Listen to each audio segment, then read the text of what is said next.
दोस्तों नमस्कार। मनीष की बात में एक बार फिर से आप लोगों का स्वागत है।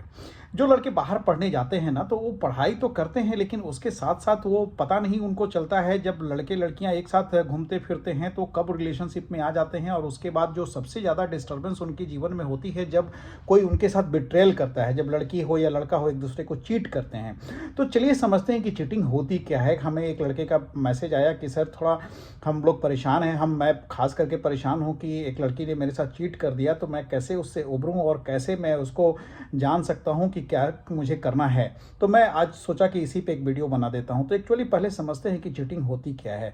एक्चुअली चीटिंग केवल इसी को नहीं बोलते हैं कि कोई लड़की या कोई लड़का अगर अपन मतलब किसी दूसरे के साथ बेड शेयर कर लिया, इंटीमेट हो गया, केवल उसी को चीटिंग नहीं बोलते हैं। चीटिंग की शुरुआत तब से होती है कि अगर कोई लड़का या लड़की रिलेशनशिप में है और अगर किसी दूसरे लड़के को और लड़की को अगर उसका फ्रेंड्स रिक्वेस्ट भी एक्सेप्ट करता है, या उसके ऊपर उसको दिल का इमोजी भेजता है, या उसको वो टाइम देना शुरू करता है, उससे बात करना शुरू करता है, उसको अपने पार्टनर के रहते हुए अगर उसको अटेंशन देना शुरू करता है, या उसको कॉल करता है बिना बताए, या उसको किसी भी तरीके का अपने जीवन में स्पेस देता है, या अपनी बातें शेयर करता है, फीलिंग शेयर करता है, तो ये सब कुछ चीटिंग में आती है। आप अपने पार्टनर को बिना बताए उसके से बात करते हैं, या उसका कॉल डिटेल्स डिलीट कर देते हैं, या उसके साथ कहीं घूमने जाते हैं जो आपके पार्टनर को पता नहीं होता है, वो चाहे कोई भी पार्टनर हो, बॉयज़ हो या गर्ल्स हो, तो ये सारी चीज़ें चीटिंग में आती है।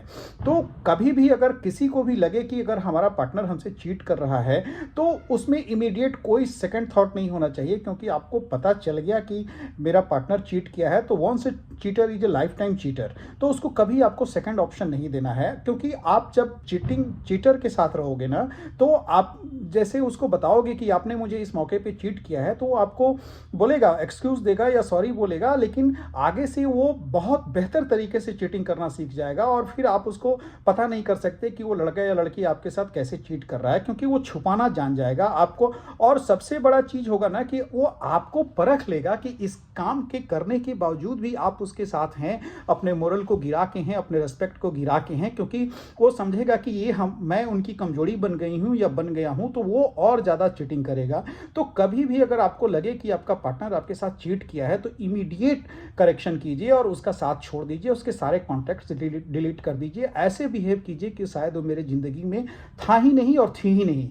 आपको भले जो तकलीफ हो, आपको रोना हो रो लीजिए, आपको परेशानी होगी, आपको लगेगा कि जिसके साथ मैं दिन दिन भर बात करता था, घूमता था, फिरता था, वो आज मुझे छोड़ के चली गई या मुझसे चीट कर रही है। तो जनरल सी बात है, ह्यूमन साइकोलॉजी है, आपको परेशानी आएगी, लेकिन उस परेशानी से डरना नहीं है। अगर आपने फिर से सरेंडर कर दिया, तो आप अपने जीवन में कभी उठ नहीं पाएंगे, आपको चोमू का दर्जा दिया जाएगा, क्योंकि आपके माथे पे वो जो सामने वाली लड़की हो या लड़का हो समझेगा कि इसके माथे पे सी लिखा हुआ है। सी का मतलब समझ गए ना? तो मैं चमत्कारिक तो नहीं है, वो जो आप समझ रहे हैं वही है। चूतिया कहने का मतलब है कि वो एक टर्म आता है जो लोग गाली के सेंस में यूज करते हैं, तो वही बड़ा सी आपके चेहरे पे, लड़का हो या लड़की, वो हमेशा जानेगा कि ये वही है, वही सी है। तो कभी भी चीटिंग करने वाले लड़के को या लड़की को सेकंड चांस नहीं देना है। आप समझ लीजिए कि अगर आप उसके साथ रहते हैं तो अपने मोरल को गिरा के रहते हैं, अपने सेल्फ रिस्पेक्ट को खो के रहते हैं। और कभी भी ये नौबत ही ना आए, कभी भी आप गर्लफ्रेंड बनाइए, बॉयफ्रेंड बनाइए, तो वैसे लड़के के साथ रहिए जिसके मोरल वैल्यूज हो, जो आपको आपके प्रोग्रेस में बाधा नहीं बने, आपका एम्बिशंस, उसका एम्बिशन मैच करता हो, उसके साथ आप बैठ के बात कीजिए। कभी भी किसी लड़का या लड़की के साथ रिलेशन में आने से पहले आप उसको देखिए कि मेरा थॉट उससे कितना मिलता है, मेरा एम्बिशन क्या है, वो पैसे के बारे में क्या सोचता है, वो करियर के बारे में क्या सोचती है। तो हर चीज़ को पहले डिस्कशन कीजिए। अगर आपका थॉट नहीं मिलता है, तो वो आदमी या वो लड़का और लड़की आपके लिए नहीं बना है। तो चीटिंग अगर जैसे ही आपको पता चलता है, वहीं पे फुल स्टॉप डालिए। चाहे आपको कितना भी तकलीफ हो, कुछ भी हो, उसको सहन कीजिए और आगे बढ़िए। और ज़िंदगी हमेशा बाउंस बैक करती है।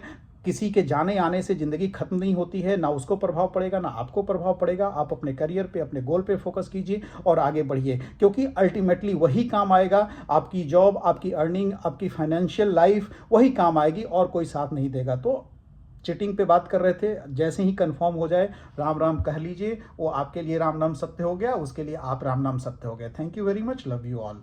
मेरी बात अगर समझ में आई, अगर अच्छी लगी, तो लाइक कीजिए, सब्सक्राइब कीजिए। Thanks a lot.